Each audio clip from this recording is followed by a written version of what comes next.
The 2025 fall season is upon us, and it's a good time to be thankful for our blessings and to begin to think about the year ahead. While October 1st marked the beginning of the calendar fourth quarter, it was also the start of the new fiscal year for the federal government. And because Congress was unable to pass any version of a funding bill, parts of the federal government are shut down and will remain so until a bill is passed. Many core government programs such as Social Security, Medicare, and Medicaid remain funded, and in other critical functions such as law enforcement and transportation security, workers will stay on the job despite not being paid. But the shutdown is disruptive as furloughs are underway and government contractors are largely put on hold. We won't go into a great detail here because the market reaction has been muted. For the first 7 days of the shutdown, the S&P 500 equity index was modestly positive and interest rates were very stable. Investors believe, correctly in our view, that the budget impasse will be resolved and with limited economic impact. As investors look ahead to the fourth quarter and beyond, the focus should be on two areas: the durability and sustainability of the massive technology investment supporting artificial intelligence and the continued resilience of consumer spending. If tech investment and consumer spending remain robust, equity gains are likely to continue, but disappointment in those trends could disrupt market gains.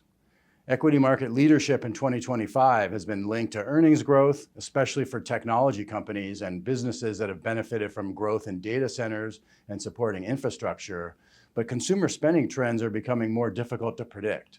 Jobs growth has slowed in recent months, even as consumer spending has exceeded expectations, and it appears that high-income earners are holding up better than low-income earners, and that overall spending levels have been helped by a lower savings rates and the use of credit.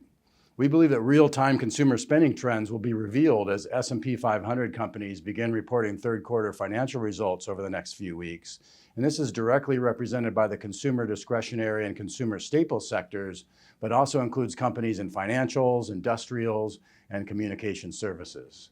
While overall S&P 500 third quarter earnings are estimated to grow 8% in the third quarter, earnings growth estimates for the consumer discretionary and staple sectors are modestly negative.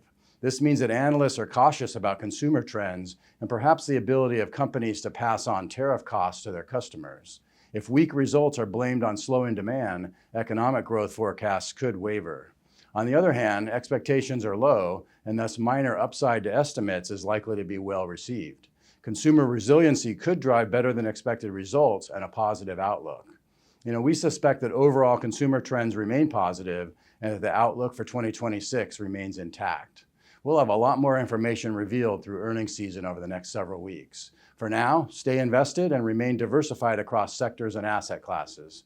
For specific recommendations and strategies, please contact your D.A. Davidson financial professional.